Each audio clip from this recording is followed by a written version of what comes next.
Study YouTube channel में आप सभी लोगों का स्वागत है दोस्तों। तो इस वीडियो में शुरू से अंत तक आप लोग बने रहें। ये जो वीडियो है दोस्तों special GK GS Bihar DElEd 2024 के लिए इम्पोर्टेंट होने वाला है दोस्तों। तो अगर आप लोग शुरू से अंत तक बने रहें तो आपके लिए काफ़ी महत्वपूर्ण साबित होने वाला है। और आपका एग्जाम बहुत ही नज़दीक आ चुका है दोस्तों, और इसका मैं बहुत सारे प्रैक्टिस सेट करा चुका हूँ और कुछ प्रैक्टिस सेट बचे हैं, सारे को मैं करा दूंगा आप लोग को एग्जाम से पहले, कि जिससे आपका एग्जाम कि कोई भी किसी भी तरह का अगर प्रश्न पूछा जाए तो हर तरह के प्रश्नों को आप लोग सॉल्व करने के लिए तैयार रहें। तो वीडियो पूरा देख के ही जाइएगा दोस्तों, तभी फ़ायदा होने वाला है। अधूरा वीडियो देखने से कोई फ़ायदा नहीं होगा। तो आइए वीडियो को शुरुआत करते हैं बिना कोई देरी किए हुए दोस्तों। एकदम अच्छे इंपॉर्टेंट प्रश्नों को हम इसमें शामिल किए हैं। तो आइए शुरुआत करते हैं दोस्तों। आप लोग देखिए पहला जो प्रश्न है, कितना इंपॉर्टेंट प्रश्न है दोस्तों, आप लोग देख सकते हैं स्क्रीन पर। ध्यान से इस प्रश्न को पढ़िए। पहला जो प्रश्न है दोस्तों कि स्टाम्प एक्ट किस वर्ष पारित हुआ था। देखिए कितना इंपॉर्टेंट है दोस्तों, इसको आप लोग मार्क कर लीजिएगा। वीवीआई प्रश्न है, स्टाम्प एक्ट किस वर्ष पारित हुआ था। आप लोग इसका राइट आंसर कमेंट बॉक्स में भी कमेंट कर सकते हैं। चलिए बताइए इसका राइट आंसर क्या होगा दोस्तों। स्टाम्प एक्ट किस वर्ष पारित हुआ था। चलिए मैं बता दूं, इसका राइट आंसर होगा दोस्तों ऑप्शन नंबर ए, 1765 ईस्वी में आपका किंग जॉर्ज तृतीय थे। क्या किंग जॉर्ज तृतीय के तहत ब्रिटिश संसद द्वारा पारित हुआ था दोस्तों स्टाम्प एक्ट, याद रखिएगा। चलिए अब अगले प्रश्न की ओर आते हैं। अगला जो प्रश्न है दोस्तों कि भारत में स्थित लोनार झील किस प्रकार का झील है। बताइए, गोखुर झील, क्रेटर झील, लैगून झील या हिमानी झील। तो इसका राइट आंसर की अगर बात किया जाए दोस्तों तो ये जो आपका झील हो जाएगा एक क्रेटर झील है, जो आपका महाराष्ट्र के बुल्ढाना जिला में स्थित है दोस्तों, याद रखिएगा। इस झील का जो निर्माण हुआ था उल्का पिंड को पृथ्वी से टकराने के कारण इस झील का निर्माण हुआ था। अब आइए अगले प्रश्न की ओर आते हैं। अगला जो प्रश्न है कि संविधान के किस भाग में मौलिक कर्तव्य का जिक्र है। चलिए इसका राइट आंसर आप लोग कमेंट बॉक्स में बताइए कि इसका राइट आंसर क्या होगा। बहुत इजी क्वेश्चन है। मौलिक कर्तव्य संविधान के किस भाग में जिक्र है दोस्तों, बताइए इसका राइट आंसर क्या होगा। चलिए मैं बता दूं, ये जो मौलिक कर्तव्य जोड़ा गया था ये 42वां संविधान संशोधन 1976 के तहत इसको जोड़ा गया था। लेकिन आप लोग को बताना है कि संविधान के किस भाग में इसे जोड़ा गया था। और एक और प्रश्न इसके साथ आता है दोस्तों कि जो भारत में जो संविधान में मौलिक कर्तव्य को जोड़ा गया था वह किस समिति के तहत जोड़ा गया था। उस समिति का भी आप लोग नाम बताइए कि वो समिति का नाम क्या था। तो चलिए मैं बता दूं कि इसको किस भाग में जोड़ा गया था। तो इसका राइट आंसर हो जाएगा ऑप्शन नंबर सी, भाग 4 के क में जोड़ा गया था। और वो जो समिति थी दोस्तों उस समिति का नाम था स्वर्ण सिंह समिति। ये भी बातें आप याद रखिएगा। चलिए अगले प्रश्न की ओर आते हैं। अगला जो प्रश्न है दोस्तों कि राष्ट्रीय पिछड़ा वर्ग आयोग को संवैधानिक दर्जा कब प्राप्त हुआ। इसका राइट आंसर क्या होगा। इससे पहले भी इस प्रश्न को सॉल्व कर चुके हैं दोस्तों। इसका राइट आंसर, अगर मेरे चैनल को रेगुलर आप फॉलो कर रहे हैं तो इस प्रश्न को मैं आंसर बता चुका हूं इससे पहले वाले वीडियो में। तो इसका राइट आंसर आप लोग कमेंट बॉक्स में कमेंट कीजिए कि इसका राइट आंसर क्या होगा। चलिए मैं बता दूं, इसका जो स्थापना हुआ था राष्ट्रीय पिछड़ा वर्ग आयोग की स्थापना 1993 में किया गया था दोस्तों। 1993 में किया गया था, ये बातें याद रखिएगा। लेकिन वर्ष 2018 में 102वां संविधान संशोधन द्वारा इस आयोग को संवैधानिक दर्जा प्राप्त हुआ था। संवैधानिक दर्जा कब प्राप्त हुआ है तो 2018 में, याद रखिएगा। इसका स्थापना किया गया 1993 में, बट इसको संवैधानिक दर्जा जो है आपका संविधान का 102वां जो संविधान संशोधन हुआ है उसके तहत आपको 2018 में इसको संवैधानिक दर्जा दिया गया है। और इसे आर्टिकल या अनुच्छेद 338 के क में जोड़ा गया है दोस्तों। ये भी बातें आप याद रखिएगा। अब आइए अगले प्रश्न की ओर आते हैं दोस्तों। अगला जो प्रश्न है कि मानचित्र की दूरी को मापने में क्या कहा जाता है।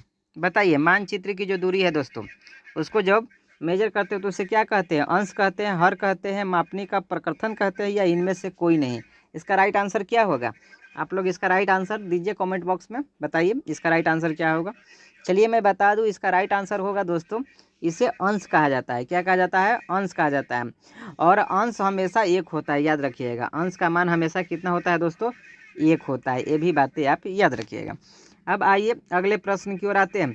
अगला जो प्रश्न है दोस्तों कि कुद्रेमुख एक महत्वपूर्ण लौहयस्क है। क्या है, लौहयस्क है। और यह किस राज्य में स्थित है दोस्तों। कुद्रेमुख एक किस राज्य में स्थित है, आप लोग को ये जवाब देना है। बहुत इंपॉर्टेंट क्वेश्चन है, ये बहुत सारे एग्जाम में पूछा जा चुका है। तो इसका राइट आंसर क्या होगा कमेंट बॉक्स में आप लोग बताइए। चलिए मैं बताऊं इसका राइट आंसर दोस्तों, तो इसका राइट आंसर हो जाएगा ऑप्शन नंबर डी, कर्नाटक। ये किस राज्य में स्थित है? तो कर्नाटक राज्य में स्थित है। और ये कहाँ स्थित है? अगर कर्नाटक में बात किया जाए तो इसका राइट आंसर हो जाएगा दोस्तों चिकमंगलुरु में स्थित है। क्या कहाँ स्थित है? चिकमंगलुरु में स्थित है, याद रखिएगा। और यह लौह यश के लिए प्रसिद्ध है। आइए अगले प्रश्न की ओर आते हैं। अगला जो प्रश्न है दोस्तों कि चीनी उत्पादन में अग्रणी राज्य कौन है? चीनी उत्पादन में अग्रणी राज्य आपको बताना है। बहुत ही इजी प्रश्न है दोस्तों। आप लोग इसका राइट आंसर आप लोग बताइए कमेंट बॉक्स में, इसका राइट आंसर क्या होगा कि चीनी उत्पादन में अग्रणी राज्य कौन सा है। बहुत ईजी प्रश्न है दोस्तों, जल्दी जल्दी कमेंट बॉक्स में आप लोग कमेंट कीजिए कि इसका राइट आंसर क्या होगा।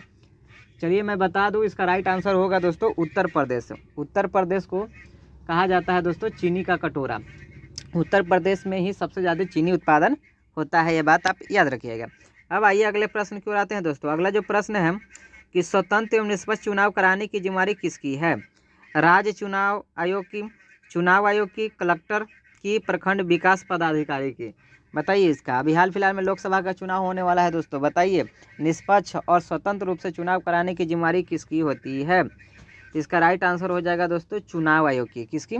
चुनाव आयोग की ये जिम्मेदारी होती है दोस्तों, याद रखिएगा। जो मुख्य जो एक स्वतंत्र निकाय है दोस्तों। चुनाव आयोग कैसी निकाय है? स्वतंत्र निकाय है जो मुख्य निर्वाचन आयुक्त और अन्य आयुक्तों से मिलकर बना होता है। ये बातें भी आप याद रखिएगा।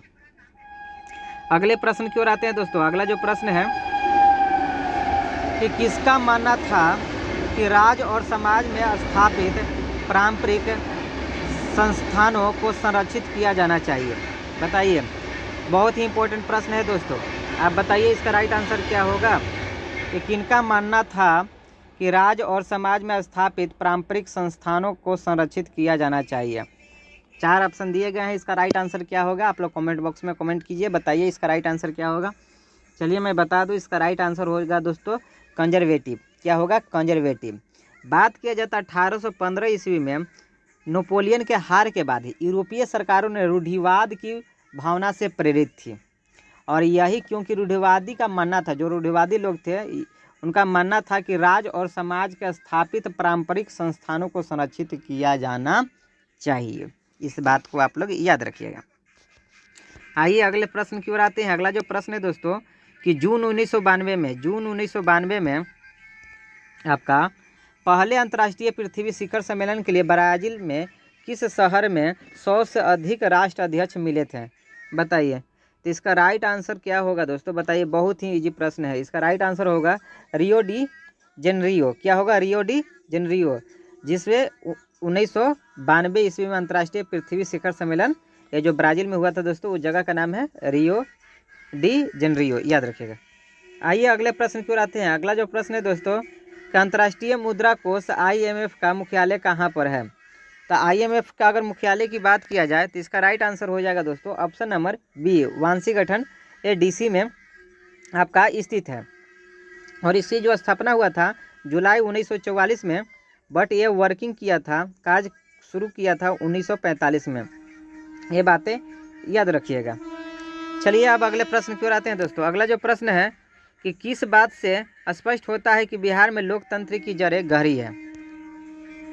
तो किस बात से बताइए। इसका 4 ऑप्शन दिया गया है कि किस बात से स्पष्ट होता है कि बिहार में लोकतंत्र की जड़ें गहरी है। तो इसका राइट आंसर क्या हो जाएगा दोस्तों कि वैशाली का लिच्छवी जो गणतंत्र था, इससे ही स्पष्ट होता है कि बिहार में लोकतंत्र की जड़ें जो थी वह क्या थी? गहरी थी। क्योंकि कहा जाता है कि विश्व का प्रथम जो गणतंत्र माना जाता है वह वज्जी संघ की राजधानी लिच्छवी ही थी। इस बात को आप लोग याद रखिएगा। अगले प्रश्न की ओर आते हैं। अगला जो प्रश्न है दोस्तों कि भारत में कोयला का सर्वप्रथम उत्पादक राज्य है। कौन सा उत्पादक राज्य है? बताइए, जो कोयला सबसे ज़्यादा उत्पादक करता है। इसका राइट आंसर हो जाएगा दोस्तों ऑप्शन नंबर डी। कौन हो जाएगा? छत्तीसगढ़। छत्तीसगढ़ कोयला उत्पादक में सबसे अग्रणी राज्य है। ये दोस्तों आप लोग याद रखिएगा। अगर बात किया जाए ये जो आंकड़ा है दोस्तों, ये 2021-22 के आंकड़ा के अनुसार ये बताया जा रहा है कि छत्तीसगढ़ सबसे बड़ा कोयला उत्पादक राज्य है। बट ये बात याद रखिएगा कि जबकि भारत में सर्वाधिक कोयला जो है गोंडवाना क्षेत्र, दामोदर घाटी के झारखंड और बंगाल कोयला पट्टी में ही स्थित है।